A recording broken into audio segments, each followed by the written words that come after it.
დღეს გქონდა კონტროლის პალატის ხელმძღვანელთან, მონიტორინგის სამსახურის უფროსთან და კონტროლის პალატის თანამშრომლებთან შეხვედრა. კითხვები ეხებოდა, ვთქვათ, იმ კრიტერიუმებს, რომლის მიხედვითაც ხდება იმ, ვთქვათ, პირების იდენტიფიცირება, რომლებიც შესაძლოა იყვნენ მოექცნენ პოლიტიკურ პარტიის რეგულაციებში.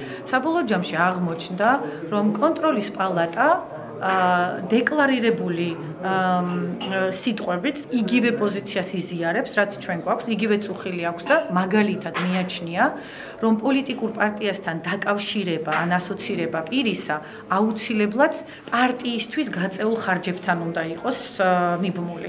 ანუ არ არის საკმარისი, ვთქვათ, რომ რომელიღაცა პირმა თქვას, რომ ამა თუ იმ პოლიტიკურ პარტიას უჭერ მხარს ან თქვენც დაუჭირეთ, ეს არ უნდა იყოს საფუძველი იმისა, რომ ეს კომპანია გამოცხადდეს დაკავშირებულად.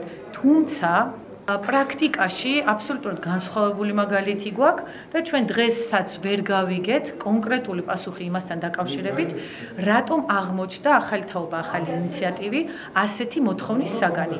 ამ კანონზე საუბრისას ყველაზე ხშირად ისმის შემდეგი სიტყვები: გონივრული მიდგომა, კეთილსინდისიერად გამოყენება და იგივე კონტროლის პალატაში გიჟები ხო არ არიან, რომ ეს კანონი ამგვარად გამოიყენონ. სწორედ ეს არის პრობლემა, რომ ჩვენ კეთილსინდისიერებაზე და გონივრულობაზე უნდა ვიყოთ დამოკიდებული კონტროლის პალატისა და კანონი არ აძლევთ მათ რაღაც ზუსტ ფორმულირებებს და ლიმიტს, რომლის ფარგლებშიც მათ შეუძლიათ იმოქმედან. ჩვენი აზრით, ეს კანონი უფრო მეტად ემსახურება ზოგადად პოლიტიკური აქტივობის დემოტივაციას, სამოქალაქო აქტივობის დემოტივაციას, ვიდრე ვთქვათ რეალურად შეიძლება ის გამოყენებული იყოს თითოეული ჩვენგანის მიერ. შეხვედრაზე გამოიკვეთა ერთი მთავარი ტენდენცია, რომ კონტროლის პალატა იძლევა განსხვავებულ განმარტებებს, ვიდრე არის მოცემული კანონში. ნამდვილად ბევრად უკეთეს განმარტებებს, მაგრამ საქმე იმაშია, რომ სინამდვილეში კანონი ბევრად უფრო მძიმე რეალობას გვაძლევს, ვიდრე ამას ვისმენთ კონტროლის პალატისგან.